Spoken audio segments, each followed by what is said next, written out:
पालकांचा याच्यामध्ये खूप क्रुशियल रोल आहे. सगळ्यात महत्त्वाचा रोल पालकांचा आहे. सो त्याचं पालकांचं कुठे दुर्लक्ष होतं आणि त्यांनी कुठे लक्ष द्यायला पाहिजे. माझं पहिल्यांदा पालकांना सांगणं आहे की पॅरेंट्स सुद्धा कन्फ्यूज आहेत, विद्यार्थी सुद्धा कन्फ्यूज आहेत. विद्यार्थ्यांचं कन्फ्युजन का असतं आणि ते कन्फ्युजन कसं दूर करायचं. मोस्टली विद्यार्थ्यांचं जे कन्फ्युजन असतं ते इंटरेस्ट तरी पण फाईंड नाही करतायत, मग ते काय करतात, सायन्स घेऊन टाकतात 10वी नंतर. म्हणजे 11वी ते सायन्स घेतात आणि म्हणतात मग आता माझ्यासाठी अजून मार्ग मोकळे आहेत.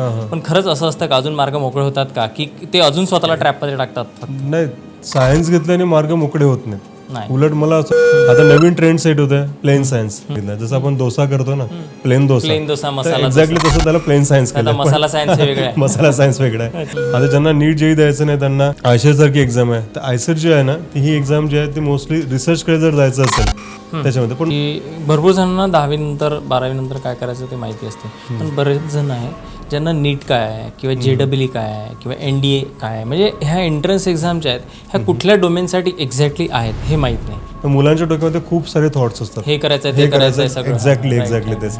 मला हे करायचं आहे, मला ते करायचं आहे, मला इकडे जायचं आहे, आणि रोज त्यांचे माइंड चेंज होतात. बरोबर. आता त्यांचा त्याच्यात दोष नाही आहे, कारण थॉट प्रोसेस मिळणं एक गॉड गिफ्ट आहे मला असं वाटतं. म्हणजे ज्यांच्या डोक्यामध्ये, माझ्या डोक्यात पण विचार येतात, ज्यांच्या डोक्यामध्ये विचार येत नाही तर मला ते ह्युमन वाटत नाही. मला ते ह्युमन म्हणजे असं एक आर्टिफिशियल काहीतरी वाटतं. सायन्स घेतात आणि इंजिनिअरिंगला ॲडमिशन घेतात, कारण की मॅक्झिमम मुलं इंजिनिअरिंगकडेच वळतात असा रेशो आहे आपल्याकडे. मी जनरली खूपदा असं बघितलं की आईवडील आपले निर्णय मुलांवर लादतात.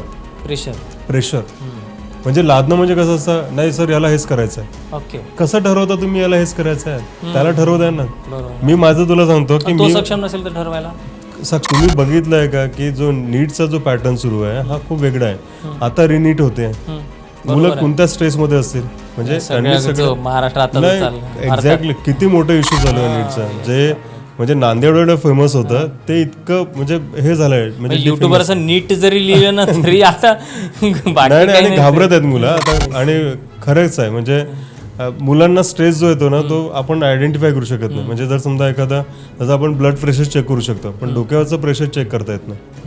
ज्या दिवशी डोक्यावरचं प्रेशर चेक करता येईल ना कितीतरी मुलांना मला वाटतं हॉस्पिटलाइज करावं लागेल. बापरे. हा करेक्ट. डोक्यामध्ये किती प्रेशर असतं.